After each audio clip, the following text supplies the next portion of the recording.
আসসালামু আলাইকুম, শুভ সকাল।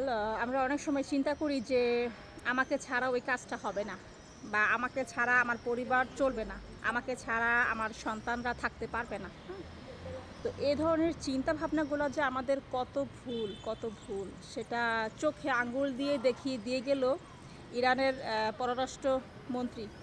আপনারা সবাই জানেন যে গতকালকে ইরানে হেলিকপ্টার বিধ্বস্ত হয়ে ইরানের প্রেসিডেন্ট ইব্রাহিম রইসি সহ তাদের ওই দেশের পররাষ্ট্রমন্ত্রী এবং গণ্যমান্য আরও বেশ কয়েকজন মানুষ মারা গেছে। হ্যাঁ, তার ঠিক 24 ঘন্টার মধ্যে, মানে গতকালকে মারা গেছে এবং আজকেই কিন্তু ইরানের নতুন পররাষ্ট্রমন্ত্রী নিয়োগ দেওয়া হয়েছে এবং আগামী 6-7 দিনের মধ্যে হয়তো বা ইরানে আবার নতুন প্রেসিডেন্ট শপথ গ্রহণ করবে।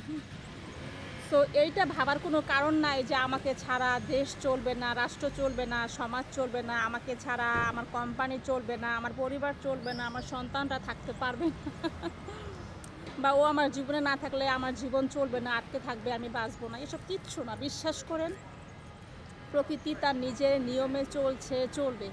পৃথিবী যতদিন টিকে থাকবে প্রকৃতি তার নিজের নিয়মে চলতেই থাকবে, পৃথিবী তার নিজের নিয়মে চলতেই থাকবে। কারোর জন্য কখনো কোনো কিছু বিন্দু পরিমাণ থেমে থাকেনি, থাকবেও না। সো এটা কখনো বলবেন না যে আমাকে ছাড়া এটা চলবে না, ওটা চলবে না, তোমাকে ছাড়া আমি বাঁচবো না, আমাকে ছাড়া তুমি এটা পারবে না। এটা কখনো বলবেন না।